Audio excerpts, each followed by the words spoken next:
I'm a W streamer, bro. I do what the chat. I do what the chat asks. I do what the chat asks. I bet.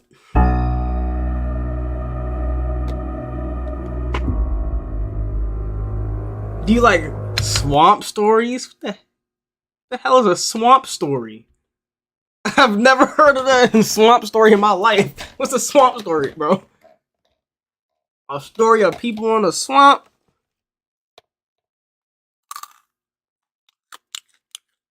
Like, YouTuber who made it? I'm a jackass. This is the first video I remember watching of him, so let's see if he's good. A little bit of a jackass moment. Ain't no scared. Scared of what? Kendrick? Money. Kendrick and his people? Kendrick Lamar? Yeah, you're scared of Kendrick? Tell him come to town. Mind you, this gang is called the Go Get 'Em Gang. This is the Go Get 'Em Gang. Who is scared of the Go Get 'Em Gang? Sound like some Scooby-Doo thing. Oh, Go Get 'Em Gang. Some Scooby-Doo. Swiss cheese. We can't even do Kendrick Lamar on feet. We gotta make Drive by Q, Baby K, Drive by Q. I'm called you Blu-ray. Toronto top in the top 5 sent a warning out to Kendrick Lamar and letting him know that Toronto ain't LA and you coming, you getting stepped on. Cuz really living like that. You right. Toronto is not like LA. LA is smoking on Toronto. No disrespect. No disrespect, but like, I don't know. You don't want to go to Compton, bro. He went into detail about the streets ties to Drake. Cuz I bet you he come back. Fighting to protect their turf. Yo! The victim of mistaken identity. It's a beef between two groups that's caused all this retaliation. We're so used to seeing the kids play outside and stuff, and now it's not even like that anymore. Make no mistake, gangs rule the territory, and the so-called Galloway boys have owned these parts for a long time.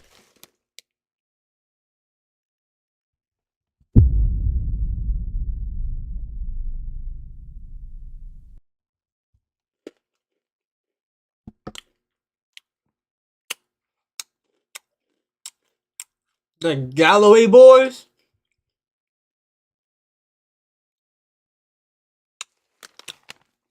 We got Crips, we got Bloods, we got OYs, OGs, BDs, BGs, and we got the Galloway boys.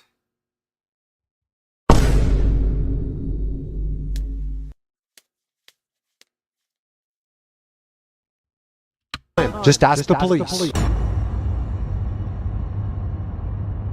Yeah, they doing a lot of crime, In today's but age like of hip-hop, your the image is Galloway crucial, and most importantly, your first impression is everything. Like when a rapper is growing a fan base, he first must cultivate an image that validates his music, or else his music simply won't be taken seriously. However, that image isn't always a reflection of reality, especially back in the day. For example, this was Tupac at his rich suburban high school just 2 years before starting to rap. If you look at the statistics, they're staggering again, you know, and so I think they're scared because they're realizing. Yeah, he's a prime example. Like,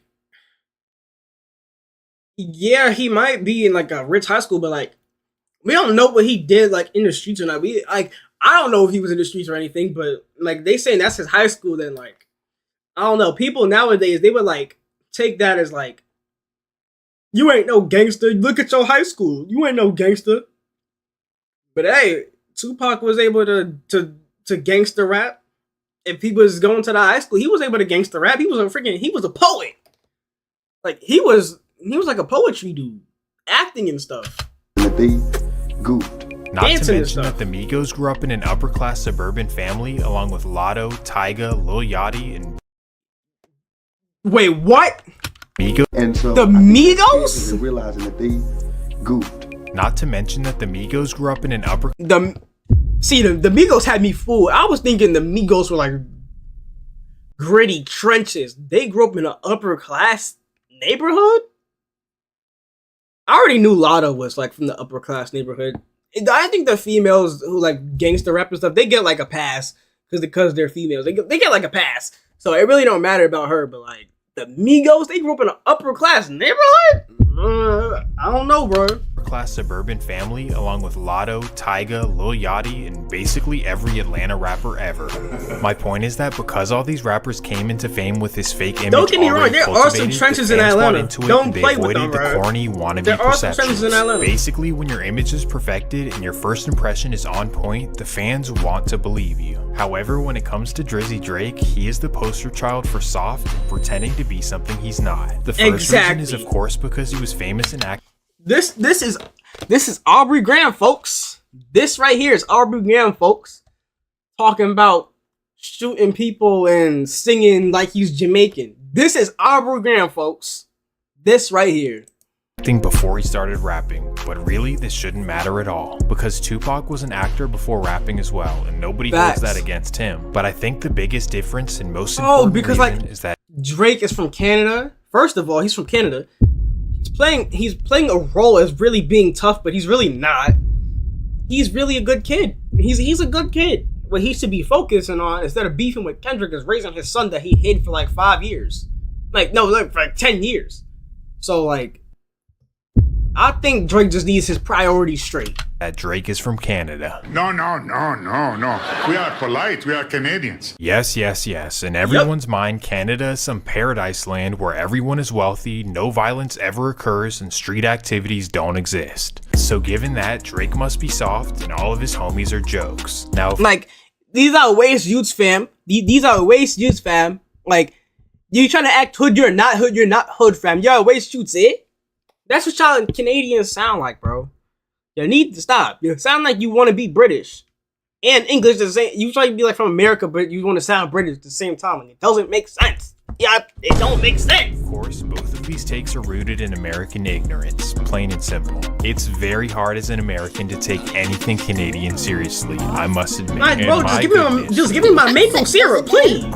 But as you'll see in this video, all of these opinions are absolute nonsense. Firstly, look, I just want to clarify. This is all for content speaking. This is all for the content. I don't mean nothing by it. I'm just a black kid from the suburbs, alright? I don't mean nothing by it. I'm not trying to walk outside my suburban house and get Swiss cheese. Please. All for the content. Toronto is no vacation, and secondly, Drake's crew is one of the most dangerous and wicked crews in all of hip-hop. And believe it or not, but I'm willing to say I believe it. He was running with some killers. I believe it. In this video, you'll see why OVO is nothing to play with. But before we get into it, let me run the intro. He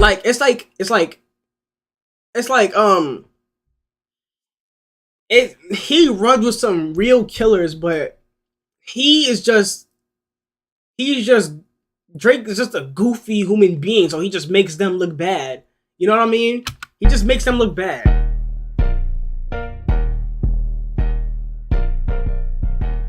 He just makes them look bad because he's just a goofy human being. But I do respect, he do be running around with gangs. But he just makes them look bad because he's just a goof. The story begins in 1984 when a Canadian English teacher named Sandy would meet a soul musician named Dennis from Memphis, Tennessee. Your mother was a music teacher, an English teacher. Dennis was performing, and it was basically kind of a random interaction. We met in Wait, did he say music teacher or English teacher? The story begins in 1984 when a Canadian English teacher named Sandy English would teacher, meet a soul your mother was an musician English named Dennis teacher, from Memphis, Tennessee. The two would meet at a bar in Toronto where Dennis was performing, and it was basically kind of a random interaction. We met in Toronto. I was in Toronto playing drums with Jerry Lee Lewis. Does he look like a gangster to you? You don't look like one of me. He look like a kind human being, like a respectable kind human being, like you can sit down and have a deep talk with him. He don't look like a no gangster. And Drake. Sandy was at our show. Aubrey Graham, for a pack of cigarettes, Mr. Wheelchair. And she was standing there at the bar when I asked the bartender where could I find cigarettes. So she said, "Here, have one of mine." So, and that's how it started. Long story short, the two would hit it off, Dennis would move to Toronto, they'd get married, and they'd have a kid in 1986. This would of course be a son named Aubrey Drake Graham, their only child. Now it sounds like everything was peaches and cream, but in reality that wasn't the case at all. With Dennis being a low-scale musician and Sandy being an English teacher, money wasn't easy to come by. And as a result of this, the couple raised Aubrey in an affordable part of the city known as Weston. For those who are unfamiliar, Weston has an over 70% immigrant population, with 34% of which being black. Statistically, this would make Weston the blackest city in California, and I only say that to say blackest city in California. Very diverse environment. On top of this, the family's financial struggles would get even worse after a divorce and when Dennis moved back to Memphis. Now, a young Aubrey would no longer have a father present from the age of 6, and to make matters worse, his father would go to prison. Hey! This was no easy task for— That's his dad? I never knew this was his dad right here. I thought it was just some random dude named Marvin. Worse, his father would go to prison. This was no easy task for Sandy, but thankfully her community and family would step in to help. This is Mr. Gangster Aubrey Graham, folks. This is Gangster Aubrey Graham. And help from the synagogue, he was able to attend prior to divorce, and when Dennis moved back to matters worse, his father would go to prison. Look at this, bro. This was no easy task. This is Aubrey Graham here, folks. Talking about murders and killings. This is Aubrey Graham. Sandy, but thankfully her community and family would step— This is him right here, bro. In to help. Because of his grandmother and help from the synagogue, he was able to attend private school and have a very strong education. In addition to this, his family was able to save enough money to move out of Weston and into the upscale Forest Hill neighborhood. Upscale! Enough about the car. Listen to these words. Hey, Bubby. Yeah. Me and my grandma have a little thing where my mom doesn't let her eat chocolate, but my grandma slides me a little extra cheddar on the side, and I make sure she gets her daily chocolate dosage. So she basically Aubrey's life was turning out pretty good, and on top of this, he would find his first passion in high school. Long story short, while acting in a school play, an agent would discover him and put him on. So at 15 years old, Aubrey would get a major role on the hit TV show Degrassi. Yeah, no. One morning, though, you stay away from my girl. Things were This is Aubrey Graham, folks. You stay away from my girl. He don't even seem like a believable bully. He's a Disney bully. He don't even seem believable like he'll be a bully in real life. Going great. You stay away from my girl. Things were going great. He don't even seem like a real bully. It's not even believable. Look at this man, bro. Look at this man. I'm saying no bully, bro. But at 18 years old, he realized that acting wasn't his true passion and his heart was no longer in it. Deep down, he wanted to be a rapper. Yeah, of course he did. Is what everyone around him was thinking. But after studying the likes of Jay-Z, The Clips, Mac Dre, and more, he was certain that he could make it happen. So every night, he did though. Props to that, bro. And record songs all night long. Props to that, bro. At first, it was definitely rough, but he was persistent and he kept getting better and better. Basically, he spent every single night in the studio to the point where it began affecting his performance in acting, and the directors knew that something was up. Well, long story short, he no longer cared about his acting career, as now music was destined to be his future. Without telling a soul, he was in the midst of creating a rap career under the simple name of Drake. Then in 2006, out of nowhere, he would release his debut mixtape, Room for Improvement. The mixtape, although not a Picasso, would sell 6,000 copies, cultivating a local buzz in Toronto. This was enough to catch the attention of some major artists like Trey Songz, Lupe Fiasco, and more. But most importantly, Jazz Prince, the son of how did they find this, bro? Would run across Drake on MySpace and see major potential. From here, he would fly him to Houston, sign him to his label, link him with Lil Wayne, and the rest is history. Really? We were introduced through another gentleman from Houston. His name is Jazz Prince. Found me on MySpace and loved my music on MySpace. Listen to how he speaks, his mannerisms, how his words come out of his mouth. Yeah, he said on MySpace. MySpace. I don't know who uses MySpace, bro. But like, listen to his mannerisms. Nothing in that way that he speaks sound like gangster, thug, gritty, grimy trenches. Nothing in his mannerisms sound like that. That's like me going around here saying that I'm a gangster, I'm from the hood, I'm from this and that, yada yada. You would not, you wouldn't believe it, bro. Because the way I act, how I speak, how I talk, you wouldn't even believe that. Like you wouldn't believe that. And he was like, man, I know Lil Wayne, and I'm gonna play him your music one day. And I was just like, I know Lil Wayne, I'm gonna play his music. I know Lil Wayne. Like, bro, he don't sound like a gangster. He don't even sound like, bro. But he's not a thug, bro. I'm trying to tell you, bro. He hangs at you. Look, the saying you are who you hang around is only implied in certain situations. This is not one of them. This is not one of them. You are who you hang around kind of means like you're acting how they act too. He didn't act like that. He wasn't in the streets killing people like in GTA. He wasn't doing that. But he can get people killed, but he's not the one doing that though. So he's not doing the stuff that he's talking about. He doesn't do that in GTA. Like he's not doing that. yeah, right. You know, like you never really. We would talk, and he called. He's not the one. He's not the one hanging out the side of a car with an ARP in GTA online RP. Shop getting my hair cut, and he was like, "Yo," and I was like, He's like, he was like, yo. He's like, yo. One day, and I was in the barbershop getting my hair cut, and he was like, yo. Yo. He was like, yo. Yeah, he looked different. He had his nose done. That's why. He got older and he got his nose done. Yeah, like a girl. He got his nose done. And I was like, friend, and he's like, yo, what's up? It's Weezy. He was like, I'm starting this thing called Young Money, and I'd really love for you to be a part of it. So I want to fly you out to Houston and meet you. And he did just that the day after, and that formed our relationship. And I was like this quiet kid in the corner of the bus, you know? As we all Thug, bro. Thug. This is thug, bro. This is thug, bro. This is thug, bro. I was a quiet kid in the corner of the bus. This is thug, bro. This is thug, bro. Like this right here. This is who we think is a thug.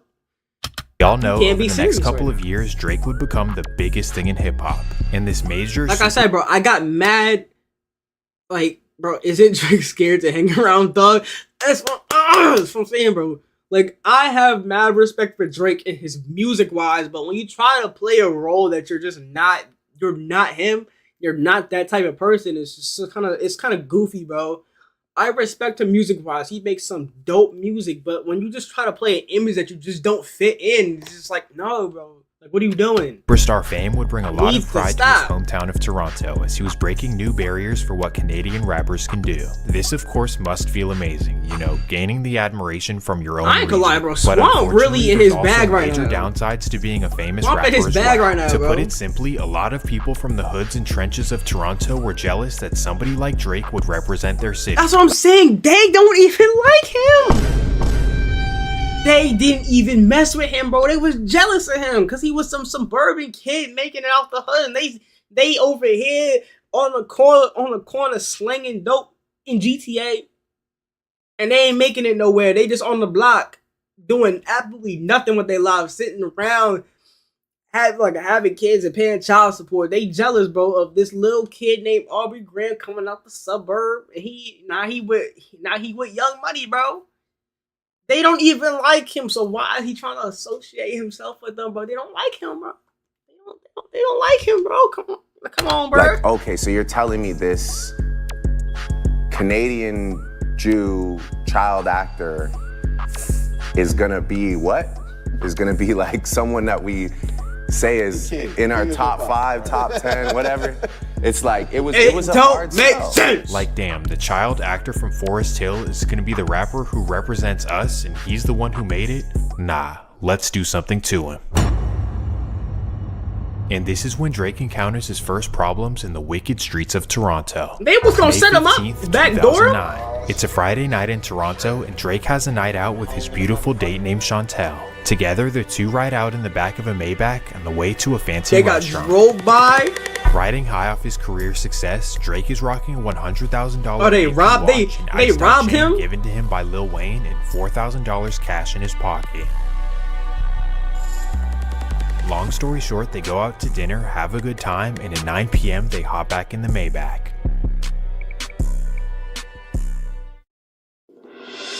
As they await the driver to take off, boom, they even got screens pressed against in the Drake's car. window. Oh shit, one man demands that Drake roll down his window while his friend stands in front of the car armed pointed at the driver.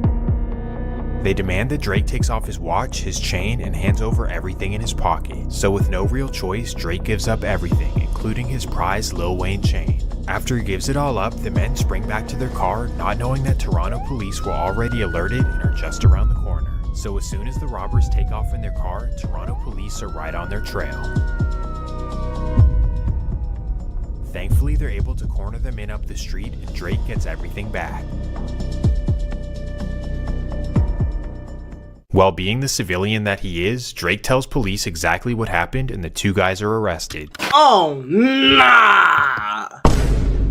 Drake, bro. Actually, that's kind of respectable. I just got bucked. Yeah, I'm telling. Yeah, bro. I just got robbed from my $1,000 chain, my cash, and my rollie. Yeah, I'm telling the cops, bro. I ain't gonna lie. I'm telling the cops. All right, Drake. I commend you, bro. I'm telling the cops too, bro. Yeah, Swamp is in his bag, bro. Swamp Izzo. Now, does this make Drake a snitch? No. No? Okay, fine. Yes, it does. But who cares? What's most important is that he wasn't hurt. He's not. No. Let me tell you what a snitch is. A snitch, right? A snitch is if I kick the ball over the fence into my neighbor's yard, and then they ask, "Hey, who kicked this ball into my yard?" And I say he did, and we both was playing. That is a snitch. What Drake did, that ain't no snitch. I just got robbed out of my stuff that cost more than his life. I just got robbed. I'm telling the cops, bro. You think I'm gonna go find him myself and spin? No.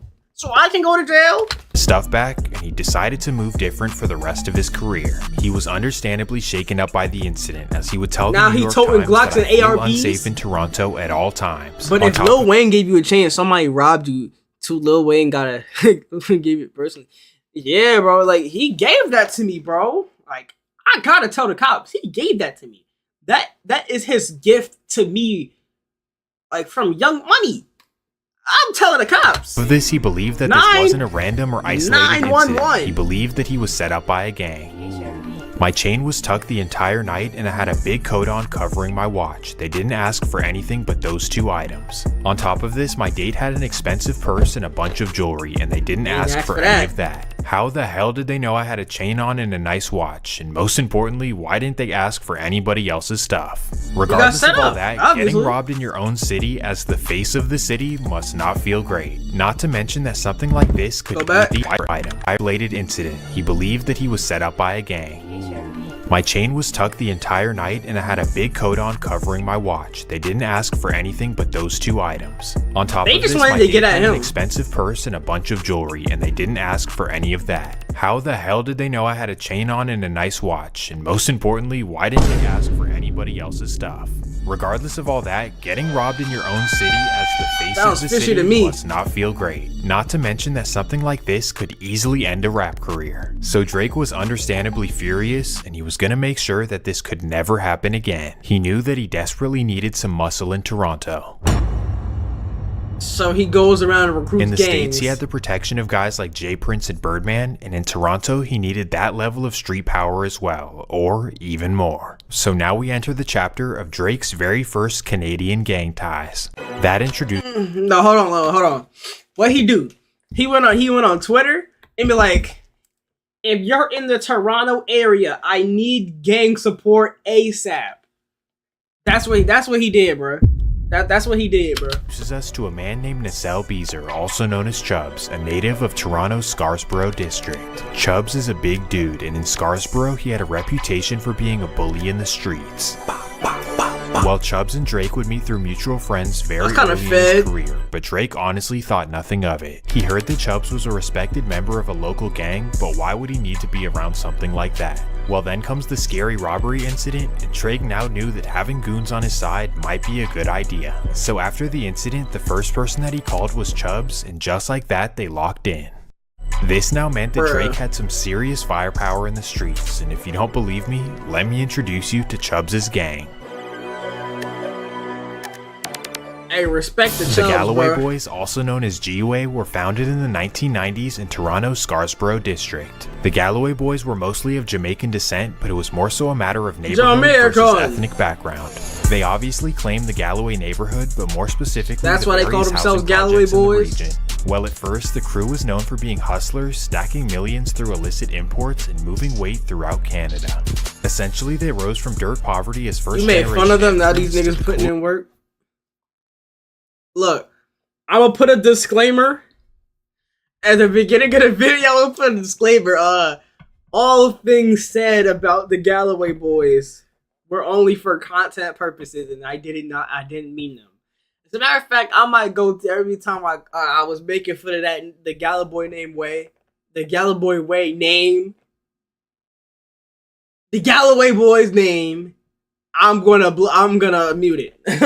Every time I say Galloway, I'm a.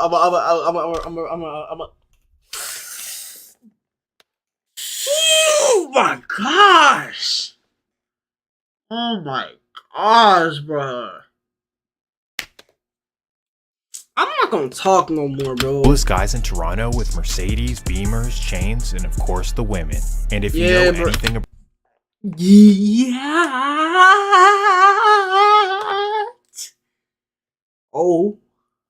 about Toronto women, they're worth risking your yeah, they are. Oh, yeah, they are. life for, I promise you. Well, yeah, they are. Operating money in the streets, things would go pretty smoothly for the Galloway Boys. Hey, for respect the first G-Way, gang. There were no rivals or really any competition in the neighborhood, so their only worry was ducking the feds. But then came the early 2000s, when they got cocky and started to expand a little too far into the wrong hood. Hey, Around you ain't the from year here, 2001, the Galloway Boys got greedy. Bro, see, this is what we, bro. We give you an inch, you take a mile, bro. What are you talking about? Then you gonna go ahead and delete the entire chat. Don't delete the chat, bro. Let it stay in the chat. Don't delete the chat. Don't delete the chat because some other people, because when somebody else coming here, they don't think that we not live like that. So they gonna see no chat, and then they gonna think that we whack. But we gotta show them what Real Team 6 really about. Feel what I'm saying? Don't delete the chat, bro. Let it stay. Let it stay. Let it stay, bro. And attempted to start moving weight in the infamous Orton Park housing projects. And these specific projects, well, they were already occupied by the infamous Orton Park gang. Clearly, G-Way didn't take Orton seriously at all, and this resulted in their very first consequence of the Toronto streets. This is how it all starts. October 10th, 2002, 1:30 p.m. It's a regular day in the life of G-Way's leader named Norris Allen as he's patrolling around G-Way territory like any other day. But little does he know the Orton boys are on a mission to send a message to stop coming to their hood. They want to cut the head off the snake. Well, at 1:40 p.m., Norris decides to hop in his car to head off and head out of the hood. But coincidentally, at this exact time, the Norris boys pull up and walk up right to his car. They look at him and without hesitation, they start blowing. Wow. This was a major blow to the streets of Toronto, but more importantly to the Galloway Boys. Norris was their leader, and for Orton Park to eliminate him just like that was disrespectful in the worst way. Shit done got serious, so now man. G-Way, who had never been in beef before, had a major choice to make. We can either accept defeat and just own up to the fact that going into their territory is what caused this, or we can stand up to them and go for retaliation. And unfortunately, the Galloway Boys would choose the latter.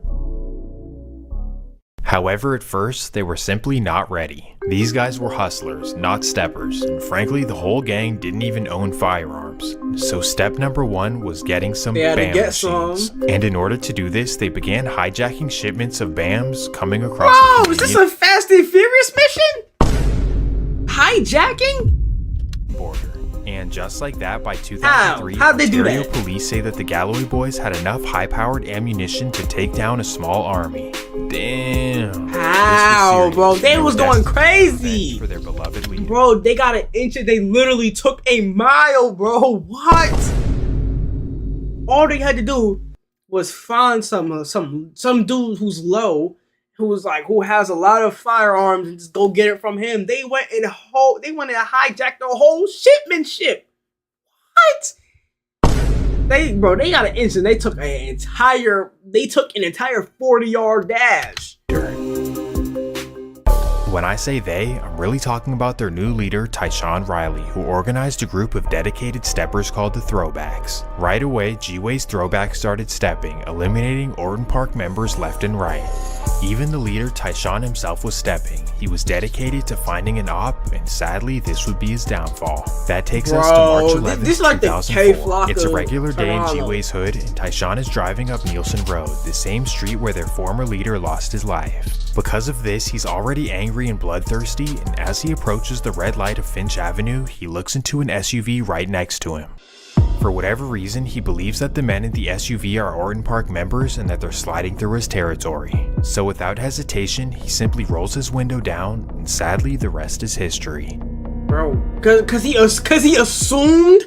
The passenger and driver are both hit, but thankfully the driver is able to head off to the emergency room where they save his life. However, his passenger would sadly not make it. As it turns out, this was a case of mistaken identity, and Tyshawn had targeted random civilians. I feel so hurt. I get past it.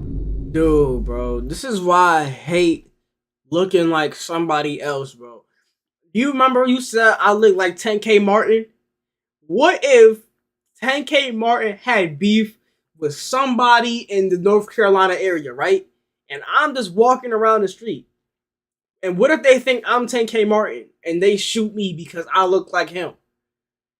He just assumed they were the ops, and he just started letting it go, bro.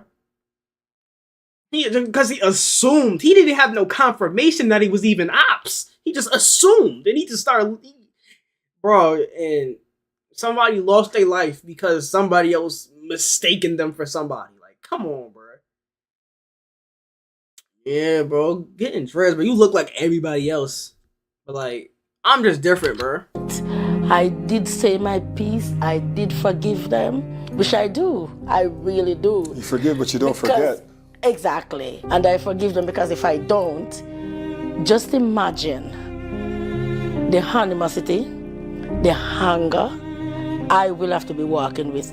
I don't need that in my life. I don't think anybody understands the detrimental and the tragic that I've been through. Man, rest in peace, like bro. I was the one that's no mother needs to go through this. This was a major case in Toronto, as two upstanding citizens targeted randomly at a red light is cause for serious concern. So immediately, police began asking around for clues, but sadly, nobody in the community would speak up.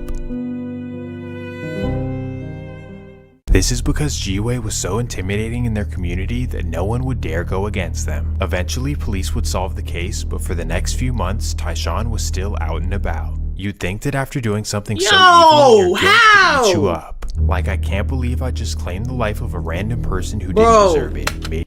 Bro, he just clapped somebody, and then he just free walking around the streets with no consequences? That sounds like the rat to me. Maybe I should start seeking forgiveness and leave this lifestyle alone. On top of this, you think that you'd want to lay low and do your best to stay off the radar, right? Well, nope, not for Tyshawn and G-Way, as even after this incident, is this even about Drake anymore, dude? Orton Park rivals. So just a month later, Tyshawn himself would target the two that he believed claimed the life of Norris Allen. He would drive by himself into the Orton Park projects and simply just start letting it blow. Oh, what? And just like that, a bloodbath would jump off that Toronto had never seen before. In fact, Toronto's homicide detective Wayne Banks believes that Tyshawn escalated everything, and he describes him as the purest form of evil, with no regard for human life. Bro, he's the Toronto King Von. The exact sentiment the Scarborough natives would use to describe G-Way. Just a purely evil organization with no regard for anyone's lives. Well, thankfully, a month after this, Tyshawn would be arrested and sentenced to life in prison. Bro, Toronto King Von. However, regardless of his arrest, what he kicked off was simply unstoppable. His new generation of G-Way were ruthless, and unfortunately after this, it was body for body for body for body. Gunshots ring out in this quiet Scarborough neighborhood. Toronto paramedics say one man was found dead here at the scene, another transported to hospital. It's just people that start shooting. They were just running. This one girl said she was seeing people that's dropping behind her. There was some type of a confrontation with Mr. Walker, and shortly after that confrontation, he said Touchdown thought he was cooking, bro. Former Hustlers, he said he thought he was cooking. Their membership was growing every single year, and of course, he was, to tie this back around. You thought he was cooking? He was cooking some people, bro. Man, the heat from those bugs was cooking their skin in GTA. Drake, one of the new members, was Chubbs, who allegedly gained a high rank within the gang. For doing what? Well, word on the streets is that he was an absolute crash out. And most importantly, by the time he became friends with Drake, he had enough say-so to get things done. This was dangerous for Drake, bro. If he gets caught. So this is who Drake began running with after he was robbed. Bro. And honestly, you know this guilty by association, right? And you know how like let's say a gang got caught up with Rico, and just because you was caught like hanging out with them, you're going to jail too. Is guilty by association. So if they really hit the entire gang with something, Drake would go to jail too. So, this is not the life that Drake should have chose. He was thrown into the middle of a gang war that he had no idea how to maneuver. So yes, having them on his side did make him more powerful, but it also made him a serious target. As you would imagine. Like I said, bro, like I said, Drake's gangs, they are highly dangerous to beat people. They're highly dangerous people. But like I said, Drake, by the way that Drake is, he makes them look goofy. That's why everybody was clowning him. It's because Drake makes them look goofy. Like, bro, it's like I said before, it's Drake's fault. He makes them look goofy. You would never think that they out here spinning all these blocks because of Drake. He made them look bad. Honestly, bro, they should have just kept their distance from Drake. Drake just ruined their entire reputation. Like, he made them look mad, soft, and goofy. In Orton Park, seeing the biggest rapper in the world hanging out with their ops must not be a good feeling. Like, oh, you want to take sides in our politics? Okay, well, you're an op too. Drake's life was at risk this entire time. They see, oh, he's big, he's a millionaire, he hanging out with them, we gonna go after him. I'm actually, bro, what? Hey, Keto, don't ban him. That's my cousin, bro. Don't ban him. That's my cousin, bro.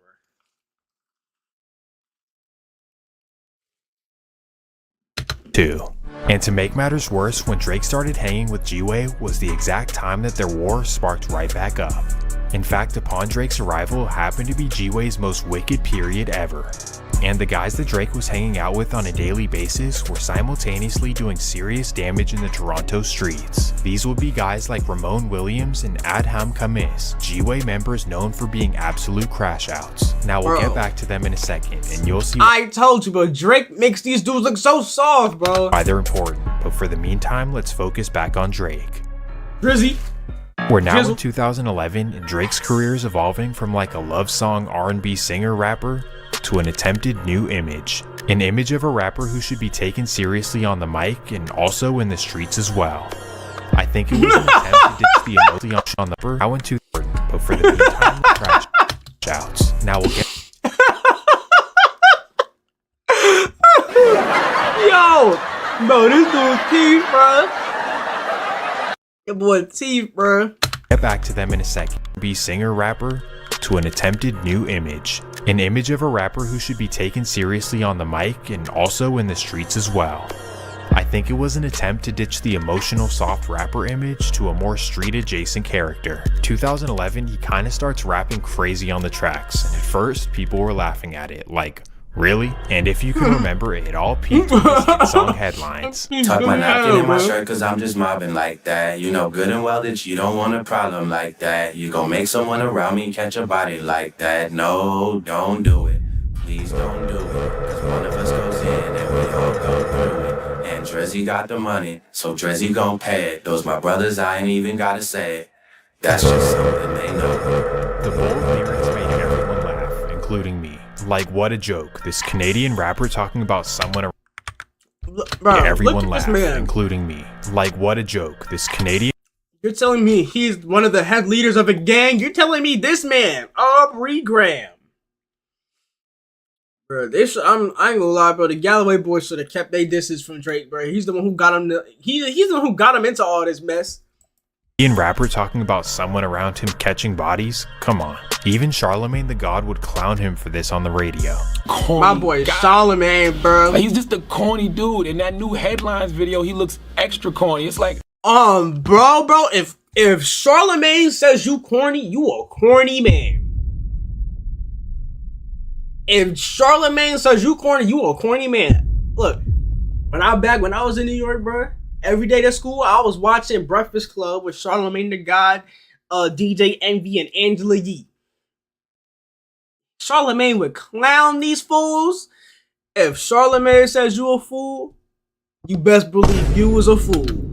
Drake, why are you thugging now? Why are you dressed all in black? Why you got on black? Dude was an actor. He was a good old boy, suburban boy actor. Now, bro, he's a thug. He's a gangster.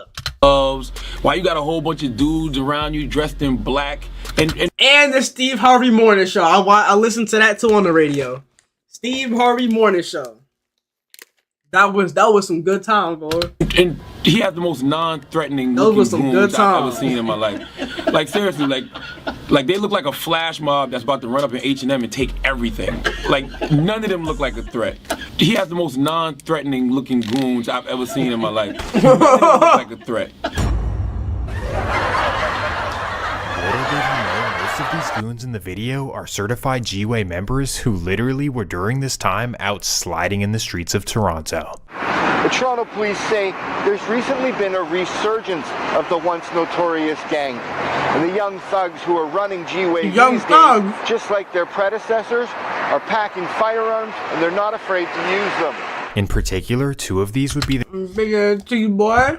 guys I mentioned earlier, Adham and Ramon. And these guys, well, you'll see. That takes us to September 4th, 2011.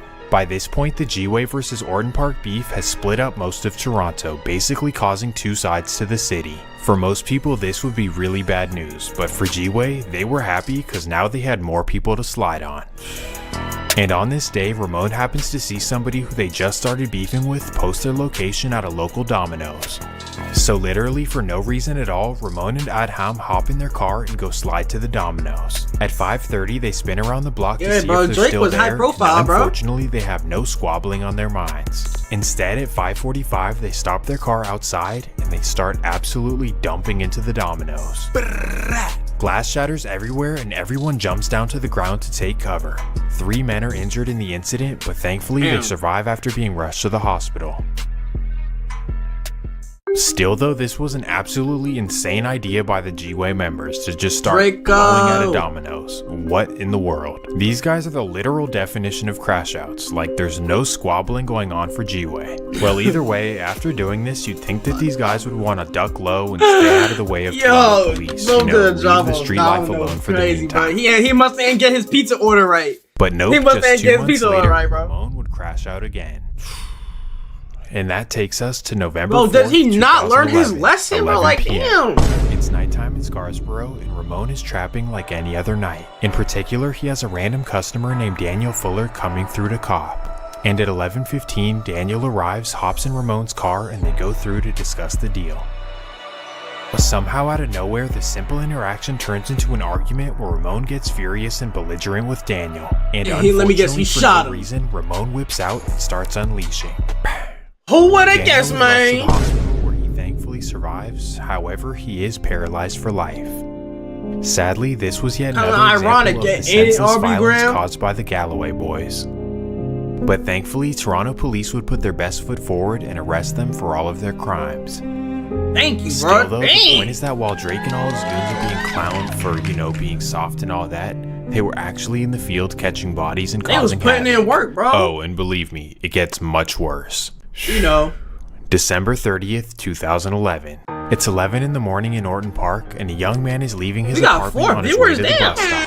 This would be Dimitri Barnaby, a 24-year-old who has no gang affiliations whatsoever. He just so happens to live in Orton Park. Well, unfortunately, on this exact morning, G-Way members are rolling around Orton Park looking for rivals. And at 11:15, they happen to spot Dimitri leaving his building headed for the bus stop. For whatever reason, they assume that he's affiliated with the rivals, and they instantly target him. Sadly, two G-Way members hop out of an SUV and run him down. Why can't they just fist fight, bro? This was yet another case of mistaken identity at the hands of G-Way, a sick continuous trend from the evil crew. Unfortunately, over the next couple of years, it would only get worse and worse. You know, shooting after shooting after shooting after shooting. But then, thankfully, in 2014, Toronto police would take them down in a major way. In the fall of 2011, during a 4-month period, number 43 Division saw a significant increase in the number of shooting incidents between two groups identified as the Galloway Boys Gang and the Orton Park Gang, who attempted to occupy control of that area or turf. In conclusion, 41 G-Way members were... That's what I'm saying, bro. If they know who these guys are, why didn't they do something sooner? A whole lot of this stuff could have been stopped. If they knew who was doing all this stuff, why didn't they just try to get them, like, try to lock them up earlier? That's just me, though. That's just my way of thinking. Arrested, resulting in the complete dissemination of their gang. It was all over. Well, at least for the meantime. And pertaining to Drake, well, this meant that his power in the streets went all the way down. That's what I'm saying, bro. Swamp, bro. Swamp got it, bro. I was thinking, before I was streaming and stuff, I was thinking about doing, like, commentary, but, like, that took hours just to get one video, bro. Like, that's hours of digging. He found every single case. He found every date. He found every person involved with this, bro. I ain't gonna lie, Swamp might be with the feds, bro. Swamp might be with the feds, bro. Members who he used to run with and would be in his music videos, well, all those guys were now locked in the feds. Actually, I shouldn't say all, because the one guy who was the closest to Drake somehow ducked the indictment. This, of course, would be Chubbs, Drake's #1 enforcer, and really the only reason he was connected to G-Way. Well, after the scary indictment and almost losing his #1 enforcer, Drake would move forward to disassociate Chubbs from the gang life and instead introduce him to the OVO life. This meant that he would hire him as full-time security, shout him out on Instagram, and even mention him in a bunch of songs. Damn, although bro. He was known in the Toronto streets in America, he really took him out that life, bro. But then all that would be put to bed in the summer of 2014. He really took him out that life. That takes us to June 12th, 2014. It's a regular Thursday night for Drake as he's recording music in his Calabasas mansion. It's just him, Chubbs, and a sound engineer kicking it when Drake has the idea to invite over a famous producer. This is when Drake allegedly texts the producer named Detail, who's known for working with Lil Wayne, Birdman, Ashanti, Bone Thugs and Harmony, and more. Well, obviously, the given camera the quality opportunity back to then work was with so Drake, garbage. Detail It was drops so what he's clean doing at the in a same heartbeat time. and flocks over to Drake's Calabasas mansion. At 9 p.m., he arrives to the gated community, is let in the gate, and drives up to Drake's mansion. He then walks up to the front door, truly excited for the walked through the door and they started busting. This is when Chubbs opens the front door, lets him in, and then out of nowhere just starts swinging on him. That's what I'm saying, bro. What did I say, bro? He shatters his jaw into pieces and knocks him down to the floor. And according to Detail himself, Drake stands right there, looks at him, and does nothing to help. Like an evil villain, bro. This dude is such a... Oh my gosh. This dude is such a villain. I can literally, like, image that in my head. He just getting stomped out by Chubbs while Drake is sitting there like this. While Drake is just standing there like this, bro. I have an image in that in my head. I can image that in my head, bro. Drake, you're a goofy dude. Hell. Right. You're so not now an with evil the broken jaw supervillain. and disoriented, Detail stumbles out of the house, gets into his car, and drives himself to the hospital. You're not a supervillain, There, as bro. he's awaiting surgery, he sits back and wonders what the hell just That's happened. what I'm saying, dude. Why He would- drove all the way to Drake's house just to get BTA. Just to get BTA, bro. Drake invite me over for his bodyguard to beat the shit out of me, and then he just standing there like he set it up. It makes no Like, sense. dude, he just like, got did I do backdoored. something to Drake that pissed him off, or was this just his bodyguard Chubbs acting a fool? What was it? To this day, we still don't know the Nah. specifics, but either... No. Drake definitely wanted that to happen because if he didn't want that to happen, he would have stopped Chubbs from doing that. If I had a bodyguard and I told somebody to come over here, let's say I flew Black Boy Max out to North Carolina, we making a song, right? I gave him the Addy to the house. He pulls up and my bodyguard just starts swinging on him. If I didn't want that to happen, I would have stopped the security guard. If he didn't want that to happen, he would have stopped him. So that must have been a back door. That's just my way of thinking. That's just me though. Either way, Detail That would hit must have been a Drake with back door. a massive lawsuit. So yeah, this is how Chubb started to gain his reputation in the industry. A big old bully who does not play about his boss Drizzy Drake. So now you can see that Drake was kind of moving like the mafia. And guess who this is, huh? Guess who this is? Mr. Diddy Boy.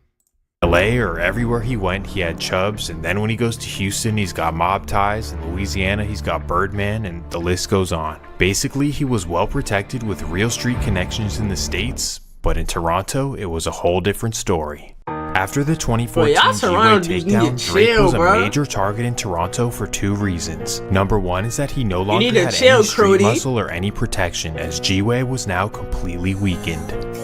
And secondly, because he chose G-Way sides in the beef, the people who they were rivals with wanted Drake as well. You know, as the saying goes, take a picture with them ops and get froze with them. By choosing G-Way's side, you put a battery in their back by giving them shoutouts and OVO chains, basically forcing their rivals to see you as one of them as well. So to Orton Park, the Malvern boys, and everyone else who was beefing with G-Way, they wanted to do something to Drake. Now Drake naturally recognized this, and he now knew that he needed more protection in the streets. And in late 2014, he would thankfully meet another crew full of crash outs, this time in the most random way possible. Let me guess, the Go Get 'Em gang? It's the annual OVO Bounce tournament in Toronto where Drake... He found gang members at a basketball game? Bro, he found goons to rock with at a basketball game? Oh my, Drake. Drake, you're so low for this, bro. You're so low for this, bro. NBA players and friends to play against the best local talent. And on this day, star players like Brandon Jennings, Lou Williams, Tristan Thompson, and Jordan Clarkson are playing on Team OVO. The atmosphere in the building is electric as the teams keep going back and forth despite the talent level difference. It even gets to a point where Brandon Jennings is cooking so hard that he takes his shirt off and throws it into the crowd. Then right after, the guy who's guarding him scores on him and takes his shirt off as well and throws it into the crowd. This would be a known local you don't want your stank jersey, bro? Ali, and after doing this, the crowd would go absolutely nuts. Eventually, the OVO team full of NBA players wins, but either way, it was a legendary night. Just like that, Ali was a local sensation by the name of Shirt Off Shawty. Now to us, this all seems kinda corny, but Drake was so impressed that he actually went up to talk to him after the game. Yo, Crody, you were cooking out there on the court. Yo, Crody. What's your name? Where are you from? Top 5 is from ecstatic. The biggest rapper in the world is showing him attention, and he decides to seize the opportunity. He tells Drake that he's an upcoming rapper by the name of Top 5, and of course Drake is probably like, alright, I don't want to hear about that. Yet another struggling rapper I just want your gang. Put them on. I don't want to hear it.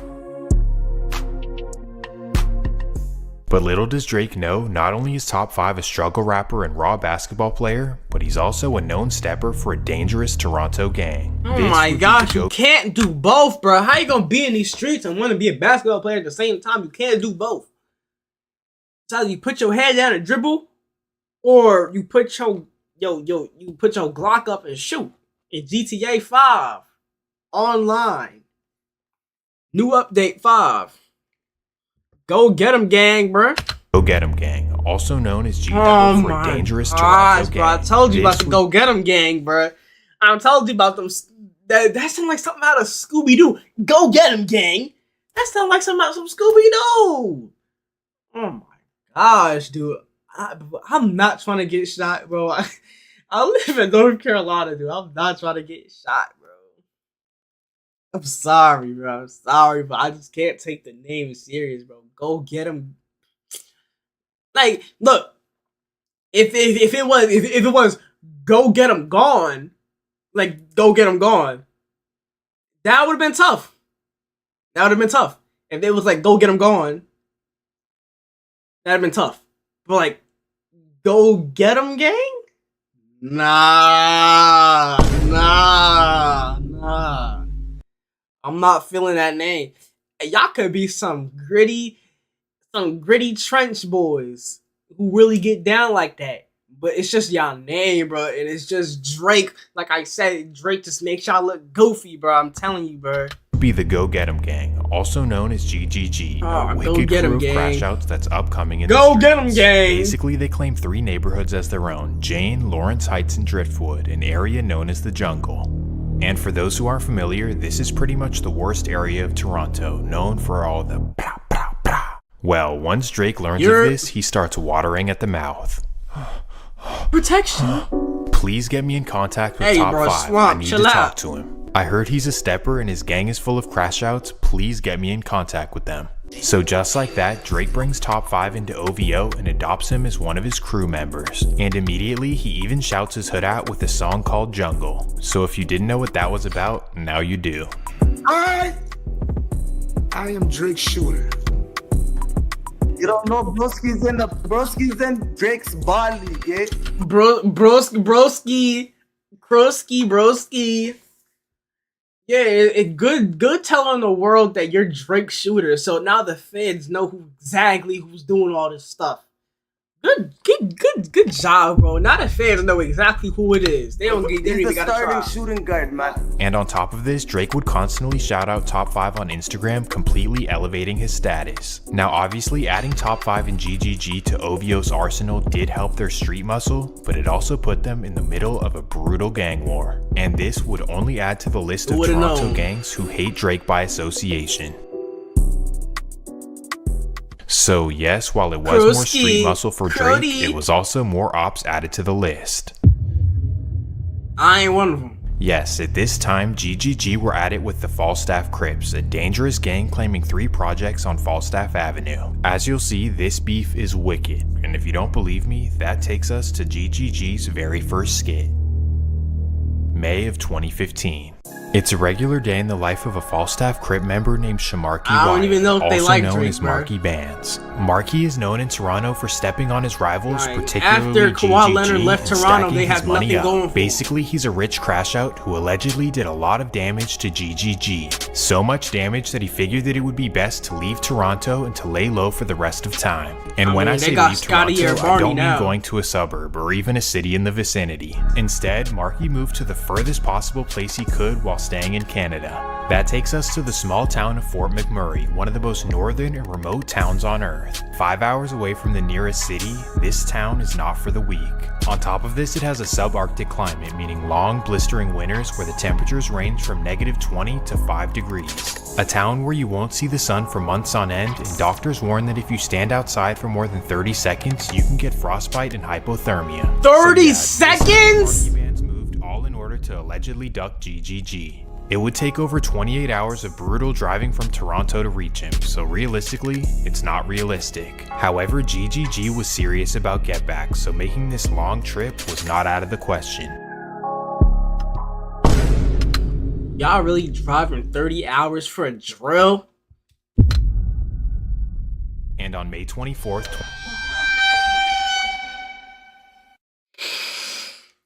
Y'all really like going out of y'all way 30 hours for it to spin on somebody, bro? It's not that serious, bro. It ain't that serious. 2015, a group of GGG members decide to make the trip. For 2 days, they stay on the road with nothing but revenge on their minds. Bro, The it's long not trip that through various deep, provinces bro. finally comes to an end on May 26th around 3 in the morning. And as soon as they arrive, they waste no time at all, as somehow they know exactly where Marky... Let me tell you, let me break it down for you. They wasted money on gas. 30 hours is a lot of gas money. They spent like thousands of dollars on gas. Then they had to pay for food. Then they had to sleep in their car or whatever hotel they paid for, just to like off somebody, then go right back. That is so stupid, bro. Oh my gosh, bro. Marky Bands lives. Probably a female. So at 4 in the morning, after getting food from the gas station, they mask up, flick up, and head to his apartment. At 4:15, the members stop their car in front of his building, and 3 of them get out and walk up to his unit. They knock on his door hard and wake him up out of his sleep. I thought that was Diddy Obviously, for a second. Marquis thinks it's some sort of emergency, so he goes to open up the door. And right there, that's when he's met with the masked up GGG members. Bam! This was truly Mission Impossible. In no way, shape, or form did Marky Bands ever expect them to come that far to get him. GGG were proving to be a different breed, and this is who Drake was now running with. Thankfully though, just 2 weeks later on June 8th, GGG would be raided in Toronto, and what police would find would shock them. They found millions of dollars cash in their stash house, along with a whole lot of straps. And after running the ballistics on these weapons, police were able to tie the 4 GGG members to 4 separate deadly shootings between May 12th and May 26th. They really are stupid, huh? I like the edit when he says bang. Like, bro, they are really stupid. As soon as they find your strap and they get the ballistics on it, you're done. You're done. They got your fingerprints and everything on it. You're done. They got him. They could get him with a whole RICO charge, millions of dollars of cash, and a whole lot of straps. That's a RICO right there. They're done. They ain't never getting out. These dudes were wicked, and thankfully they were taken off the Yeah, streets Drake got forever. some real ooders, but like Drake's just a. But goofy. again, this is who Drake was publicly running with. You know, just reminding you of that. But either way, for Falstaff, this was their biggest loss, as Marquis was their top dog. So now, of course, they desperately wanted revenge on GGG. However, for the meantime, that was simply impossible. The 4 responsible members were now locked up, and top 5, he was out in Calabasas with Drake. Basically, Falstaff had nobody left to target, as top 5 was out with Drizzy Drake living his best life. Well, eventually, Falstaff would get frustrated viewers, and bro? begin resulting to the worst possible revenge. At this point, GGG are full of themselves and they think that they're completely untouchable. I mean, in the streets they caught 4 consecutive bodies, and outside of it they're running with Drake, so obviously they feel like they're on top of the world. Oh, and not to mention that the members who didn't get indicted are pretty much all in LA living around Drake. So in their minds, they pretty much exited the beef with Falstaff. It's like, you can't reach us, and the members who did something, well, they're all in jail. Well, Falstaff was not okay with this, and basically they were like, come back to Toronto to beef, or we're gonna target somebody very close to you. And that introduces us to Top 5's little brother by the name of Saeed Ali, also known as Foolish. Unlike Top 5, and what he doing is foolish too. Foolish was not interested in the streets at all. Instead, he was all about basketball. He was a great player in high school and college, and after graduating, he dedicated his time to making sure his youngest brother could make it to the league. Yes, Top 5 and Foolish's youngest brother was so good that he broke Canada's all-time high school record. Hoop dreams are coming true in Toronto after a high school basketball player hit rare air. Point guard Ahmed Ali led his team to victory this week, becoming just the 2nd Canadian player. Imagine getting shot because of what your brother did. So now you gotta pay the price because of what your stupid brother did. If I was his brother, I wouldn't be able to live with that, bro. Ever to score more than 100 points. Now, I ain't make fun of him, bro. But like, I ain't make fun of him, bro. See, try to twist my words. I did not make fun of him, bro. His nickname is Foolish, right? And I assumed he was in the gang life too, so I assumed that's why I said. What he did was foolish. I did not make fun of him in any way, shape, or form. That's his nickname, Foolish. If somebody's nickname is Stanky Boy and I say that he stink, that's not making fun of him. That's literally your nickname, bro. Ahmed Ali of the John Poliani CI Jaguars is joining me now in studio. Thanks for being here. Thank you for allowing me to be here. That was a night I can't forget. Was the adrenaline just pumping? Like, I was in the zone. Like, I don't, when my family was there too, and like the neighborhood, like I consider them family, and I don't know what to say. Like, I was out of words, and he scored 103 points in a single game. How many assists did he have? I bet you he had like 1 assist, bro. There's no way. They must have just passed him the ball the entire freaking game. He didn't pass the ball at all. Seen them cheering every shot I was hitting. So yeah, Foolish was dedicating his time to helping his his little brother messed it all up This was his for him. excuse to not be in the streets or involved with GGG at all. But sadly, after Top 5 and the GGG members would leave Toronto, Foolish would become the next biggest target. Why? See, if I was a brother, right? I made it out the hood. I would take my brother with me, right? You would do that too, right? You would take your brother out the hood with you. Why would you leave him in a bad position while you out in LA living with Drake and stuff? Why would you do that? That's terrible, bro. You would not family. July 30th, 2017. It's a quiet Sunday night as Foolish is walking to his local market like any other night. He walks to the market.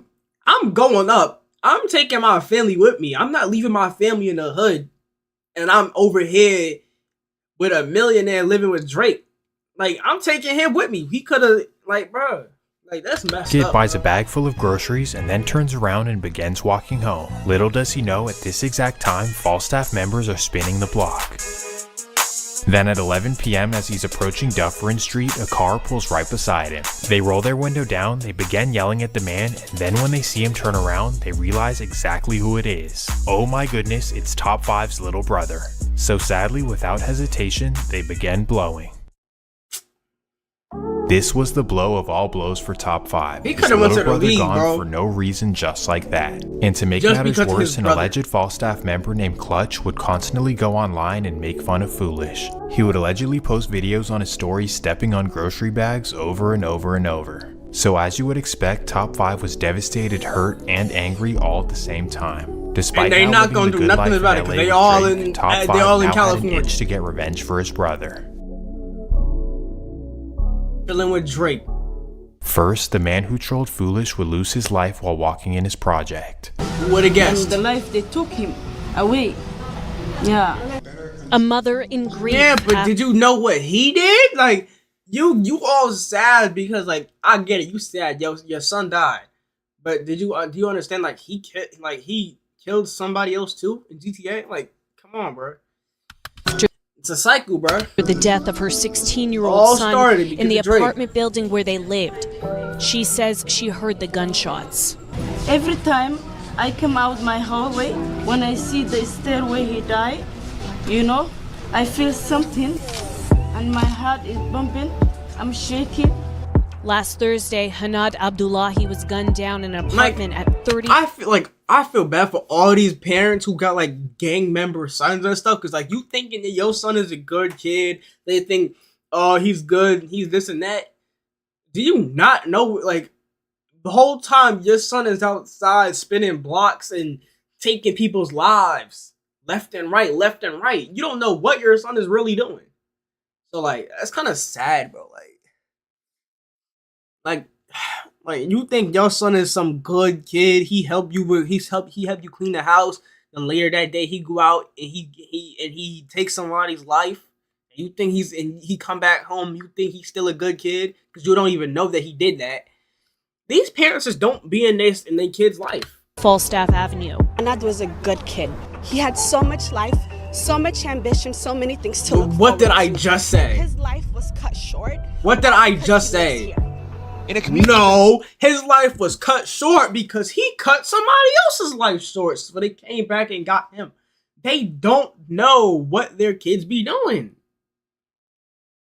They don't know, bro. It's sad. They don't know.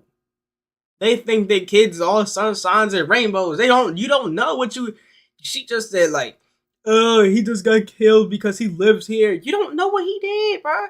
He killed and mocked the person that he killed over and over and over and over and over again. No doubt he got killed, bro. And she didn't even know that. He's a good kid. Good kid, my butt. He would have got BTA every single night if I knew what if I was and I knew what he was doing. BTA with the belt buckle. Has seen shootings before. Today, residents outside 30 Falstaff expressed frustration at what they say was a slow response by security. They have been telling me exactly that it took that. I'm gonna whoop him with a BB Simon belt, all studded out. BTA. In GTA. Hour to the police to arrive. Whether or not Top 5 had anything to do with this, we don't know, but what we do know is that GGG were on a mission to avenge the loss of Foolish. So I guess it's safe to say that this was GGG's get back. I was gonna end stream after this video anyway, because I gotta do something in the morning. But I'm gonna stream tomorrow though. But for him, no amount of revenge was ever enough, and sadly, he would take it way too far. Who would have guessed? That takes us to January 30th, 2021. It's a freezing cold Saturday night in Toronto, and Top 5 is back in town. And on this night, he has no plans of kicking back or turning up. Instead, he wants to put in work. It's time to get some more revenge, so at 5 p.m. good he with gets your picked life, up by his friend but you named still have Emmanuel. it. He hops Every day that you wake up, but you always have an opportunity to do something good. Why would you try to spread evil out to the world? You're such a villain, bro. in his gray Mercedes, and allegedly this is when he begins planning a hit. Then together they head to the ops territory, the 20, 30, and 40 blocks of Falstaff Avenue. They spin around the blocks for over an hour looking for rivals, but they don't see a soul. Wasting time! You're spending hours and hours spinning the block for what? I mean, for what? You could have been doing something with your life.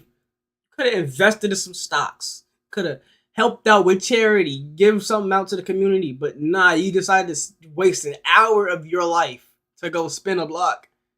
Bro, who knows? An hour of your life could be something that you could have been used. Because you never know. I could slip down the steps in an hour and I'm dead. So you would never know. An hour might be crucial to your life. An hour can change your life forever. I could slip down the stairs and do a 360 somersault and I'll be gone in an hour.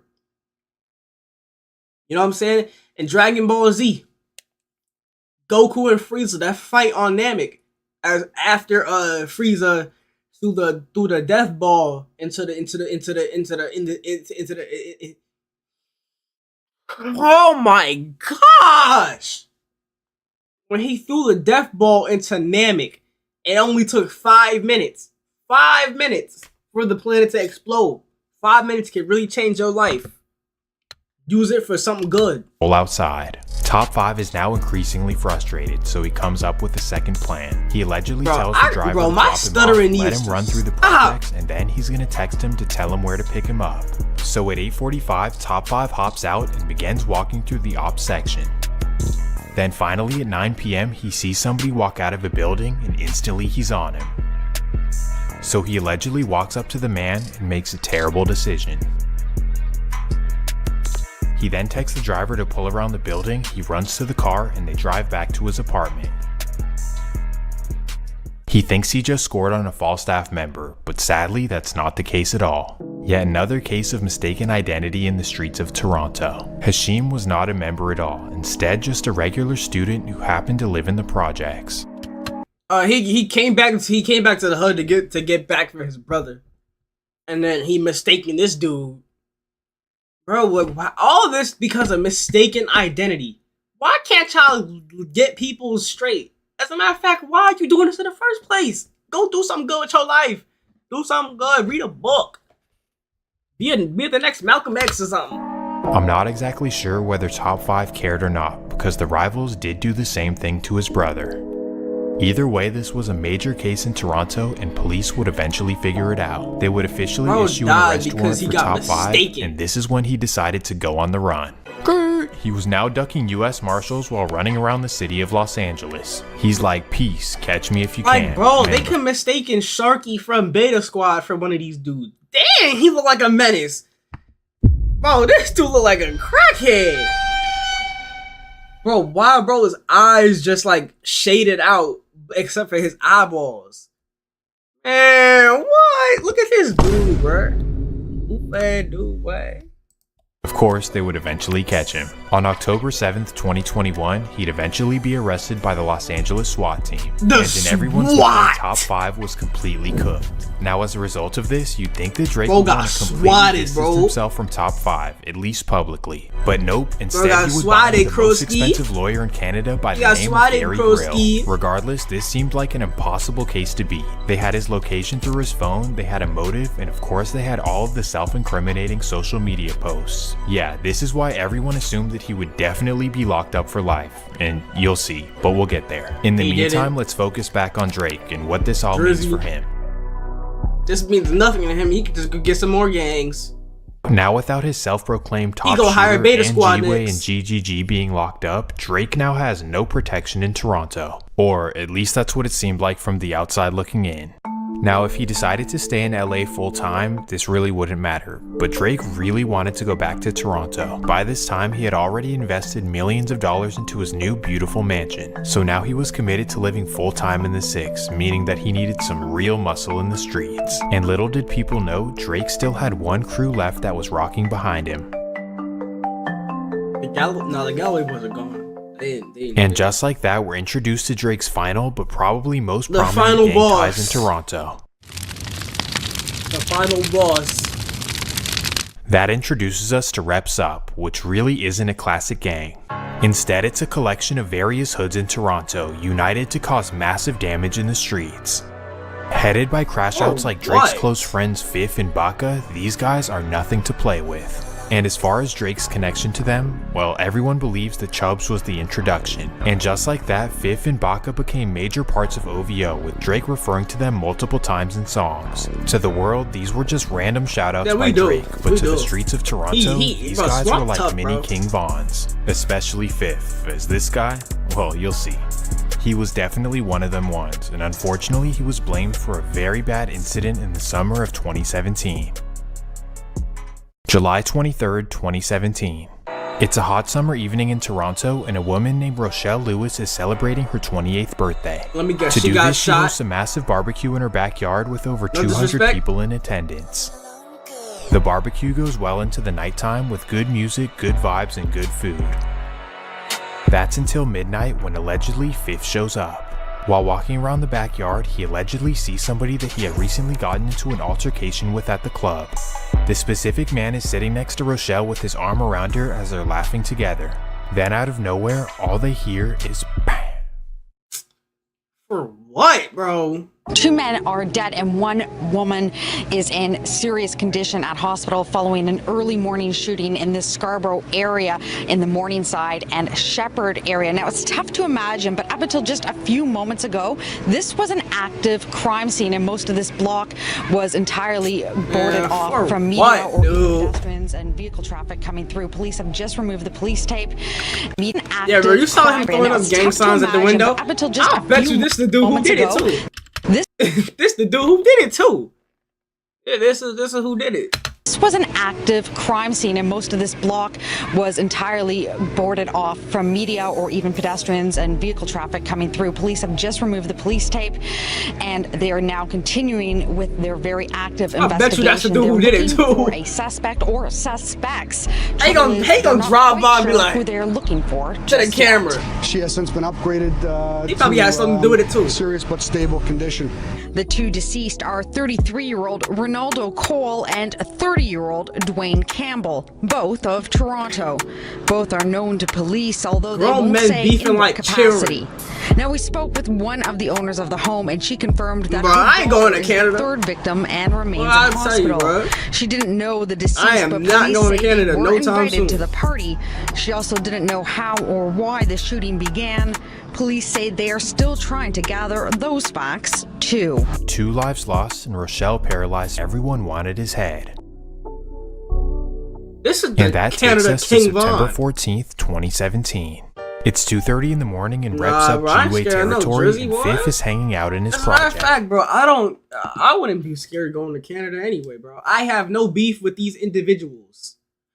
I have no beef with these personnel. I have no altercation beef with any of these guys. I'm just a suburban 15-year-old, a junior in high school, like a streamer. I'm not none of that gangster nothing. I'm not saying nothing to go get them, gang, bro. I have nothing to say to them, bro. They have nothing to say to me. I don't know them and they don't know me. I will never know them and they will never know me. All right? We have no beef. Like, yeah, like, come on, bro. In particular, he's hanging in the lobby with his friend on his building on Kennedy Road. Then at I got no beef with him, 2:45, bro. 2 masked men in black hoodies walk Crody, inside I the got no lobby. beef with Crody. For whatever reason, Fif got no plays beef it with no Crody. mind, as it's pretty regular to be walking around masked up in his hood. And just as he predicted, the men walk right by him and into the stairwell. The men then And exit the shot building from the back after realizing that wait, that was GTA. Fifth. So instantly they walk down the street to their white Ford Focus, grab their blicks, and return to the building. Then from outside the building, they start dumping at Fifth. Bam. As Toronto police describe it, the incident was 100% targeted, even overkill, as they say that the suspects dumped over 50 times into Fifth. This had to be revenge for something, and I think we know what that something was. Either way, this was a major whoa. As Toronto police describe it, the incident was 100% targeted, even overkill, as they say that the suspects dumped over 50 times into Fifth. Bro, they really put 50 rounds in that ass. 50 rounds. Nigga. 50 rounds, bro.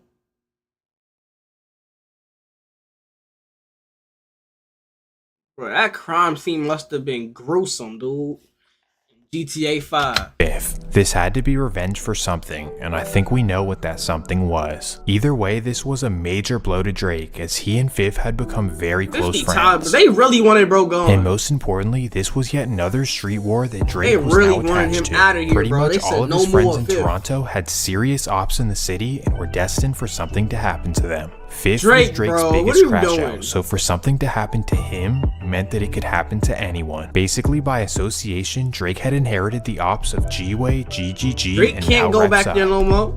all of the bloodshed in the city involving his friends, and sadly, it didn't look like this could end anytime soon. So to all of you out there who thought that Drake's street lyrics were cap, I hope this video showed you that he had a real situation. No, they are still cap because Drake didn't do anything himself. He didn't do anything. These are all this might have been this was just a documentary of the gangs in Canada. This basically had nothing to do with Drake at all. So like In Toronto, and many Drake of his had nothing to lyrics do were with this, actually basically. real.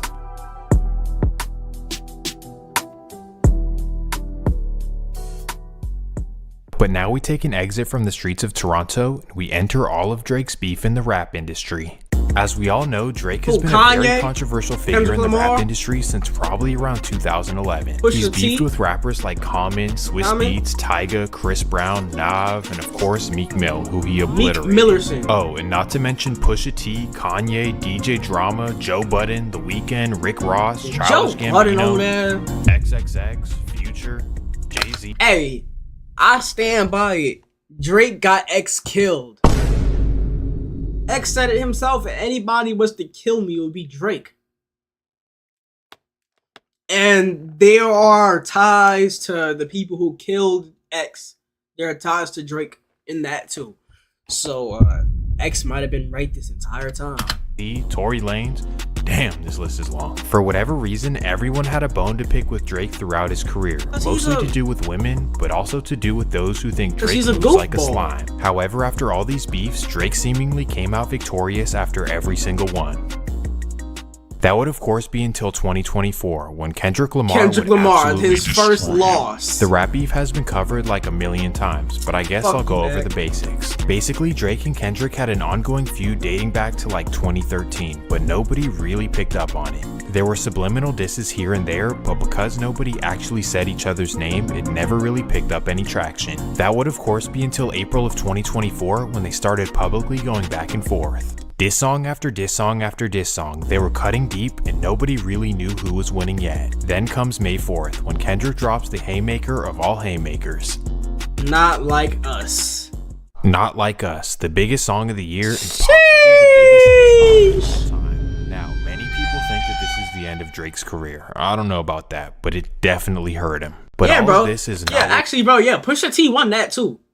Like you said, he's the one who exposed that Drake had a kid. And guess what Drake did afterwards? He showed the kid for the first time. If Pusha T never exposed the kid, Drake would have never showed Adonis at all.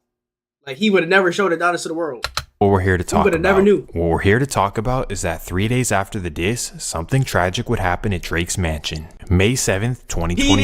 The shooting outside music star Drake's Toronto mansion has left a security guard seriously wounded. Right now, investigators are looking for the gunman. Police are using video footage obtained at the scene to investigate the 2 a.m. drive-by shooting. Yeah, he got a daughter. I believe so. In serious condition. Security guard was shot in the chest. Is hospitalized in serious condition. It is unclear whether Drake was home at the time. Toronto police acknowledge there is a rap feud between Drake and Kendrick Lamar, but say it's too early to determine. Thankfully, Drake's security guard was okay, but regardless, this was a scary situation. Instantly, everyone started jumping to conclusions like, oh my goodness, the Compton minion did this to Drake. This is what happens. I don't think Kendrick had anything to do with that. Know, Drake has various street beefs in Toronto that were definitely a part of the situation. Also, what do you guys think Compton is? I'm convinced everyone is stuck in 1992 because these days Compton isn't even like that. And even if it was still like hold up. I do not agree with Swamp is saying. Don't take this at me. I'm not the messenger. Swamp said Compton ain't like that. That's his opinion. That ain't mine. I still believe Swamp. I still believe Compton's like Boys in the Hood. I don't know, Swamp. You might be dealing with the wrong people, gang. I don't know. Swamp, bro. You might have to hold your tongue with that, bro.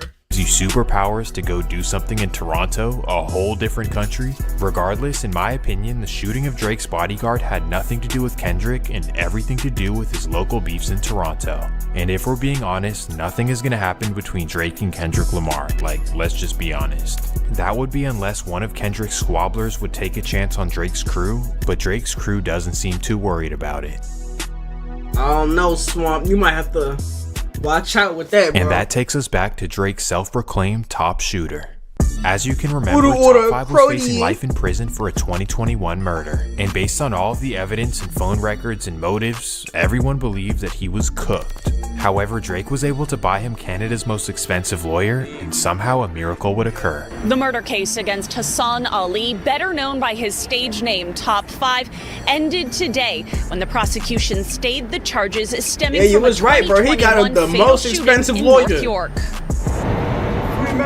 Ali stepped out of the University Avenue courthouse nearly 3 years after he was arrested and charged with directing the murder of 20-year-old accounting student Hashim Which he did, Omar by the way, Hashim. but he still got out. He was gunned down in his car at 40 Falstaff Avenue on January 31st, 2021. I feel like Shohei Ohtani.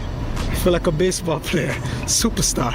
The murder case collapsed Monday morning before the Toronto rapper was set to stand trial in front of a jury when a judge excluded the key evidence his counsel, Gary Grill, calls entirely circumstantial. The way that Mr. Ali was charged in the first place was as a result of his lyrics. It was a result Gary of Grill. the videos that he was putting out there. It's a result of his medium as a drill rap artist that attracted the attention of the police. And if I bring this gun on, you better talk low.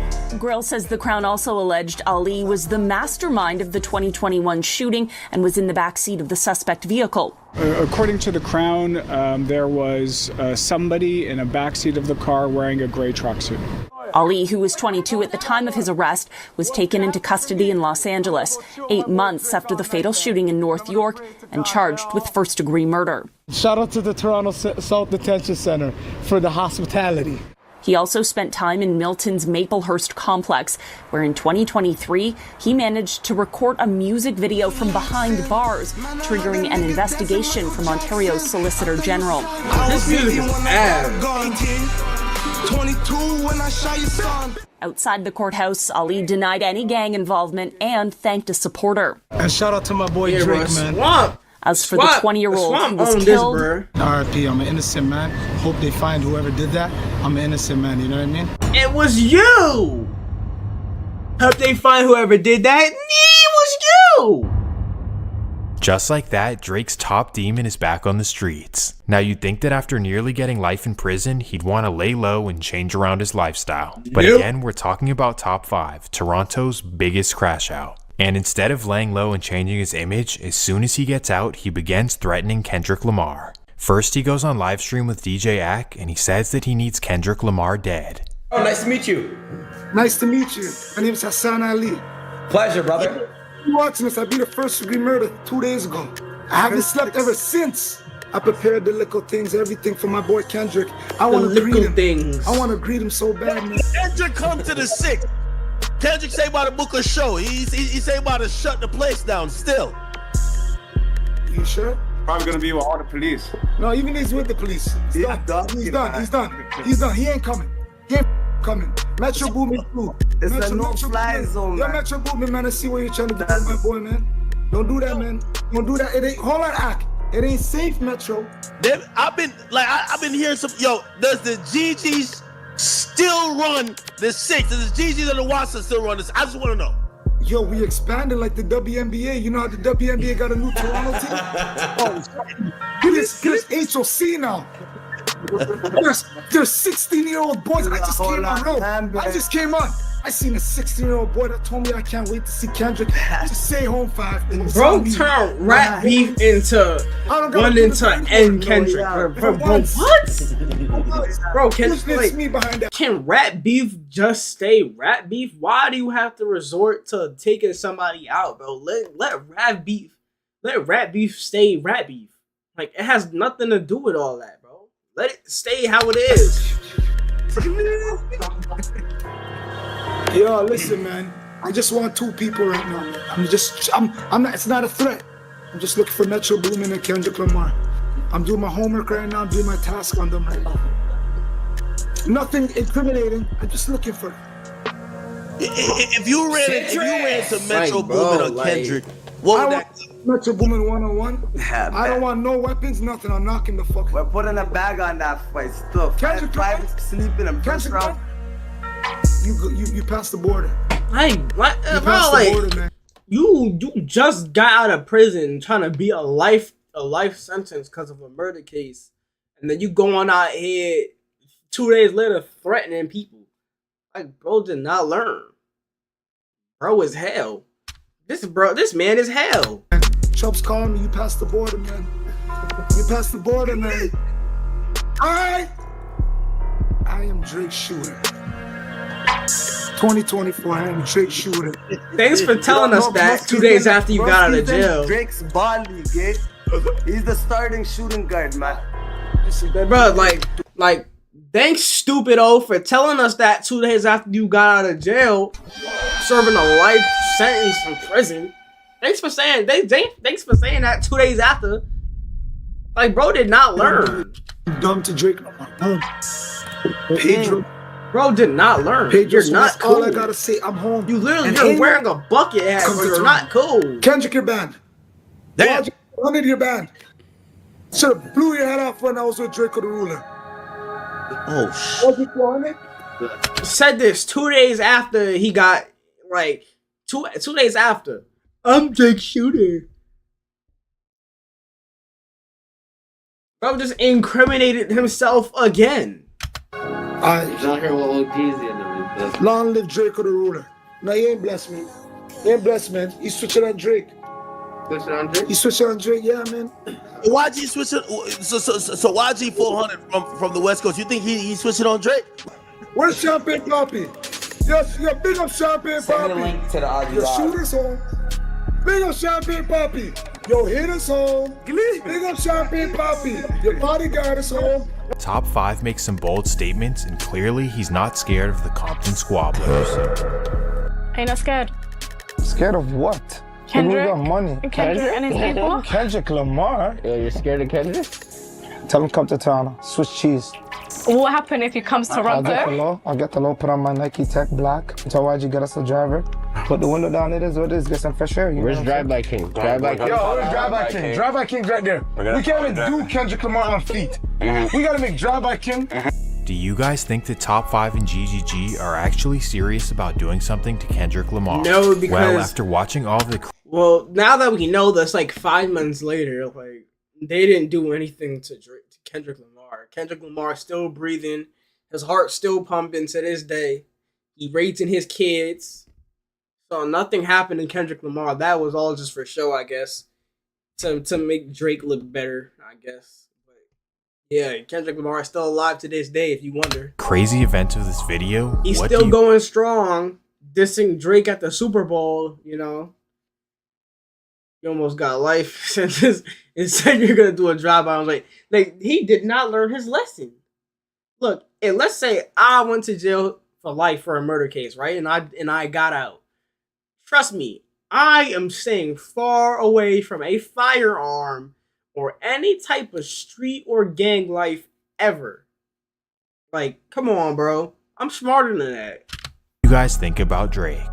It all started after he got robbed in 2009, but do you guys think that Drake adopting all these gangs into OVO was a smart decision? No! And most importantly, do you think that his association with all these gangs will ever catch up to him? No, it's gonna come back and bite him in that butt of his. And also in the courtroom. Well, in my opinion, this was a pretty good video, and if you agree, please make sure to subscribe and like it as well. Did. Also, let me know in the comments or DM me on Instagram about what you want to see next. W freaking video. Oh my gosh. Swamp cooked this entire thing, bruh. Swamp cooked this entire thing, bruh. He got Fulio. Feel me? I don't, bro, what? Arab. He got Fulio. He got gangs. Dang, bro. Swamp do his homework, bro. Got NBA Youngboy. Hey, if you watching this on YouTube, subscribe. And also, check out Swamp Stories. Subscribe to him too. Peace out.